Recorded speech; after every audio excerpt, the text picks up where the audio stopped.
everyone. So we're going to do a very quick warm-up, and the trick for success for a warm-up is you want to hit all your major muscles, and quite literally you want to go from room temperature to slightly elevated heart rate. Everything's a little warmer, everything's ready to move. Now the tricky part is you need to know your body. You need to know where it is that you're going to tighten up or you're prone to injury. So most people, it's shoulders, neck, lower back.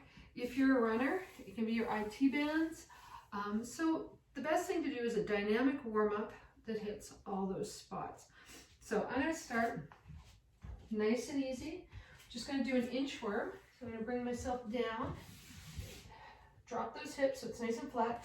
I'm going to tap, whoop, tap, bring myself down. I'm going to sweep to one side,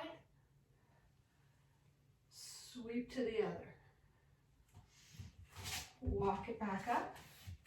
So get in the back of my legs, rolling that spine, squeeze those shoulder blades. Walk it back down. Drop into a plank so the core engages.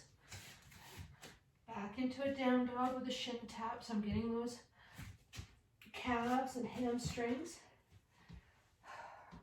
Reach it up, reach it over.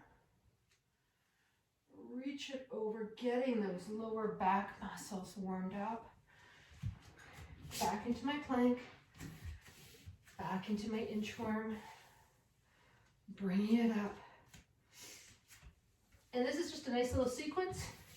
You can go through this. You're going to get all your major muscles.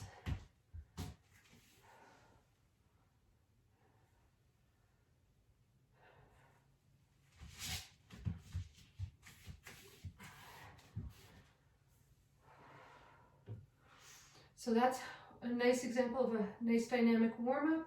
Get yourself going. There's some other places that people tend to get injuries, inside, outside of the leg. So you can reach and touch. Make sure that other hand is going up, right? So this is called a seesaw, side lunge. So I prefer it with a bent knee for warm-ups. I'm just stretching that inside of the leg just a little bit more.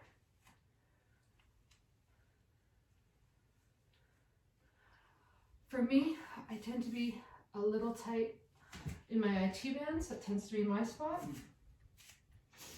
So I'm going to walk it inchworm down. Bring it up into a down dog. And I'm going to just whoop, touch that nose down.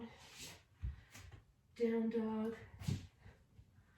Touch that nose down.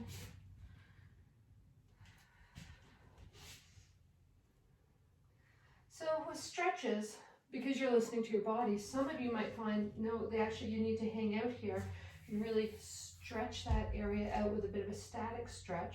But don't just do the static stretches. Make sure you're getting all those joints moving.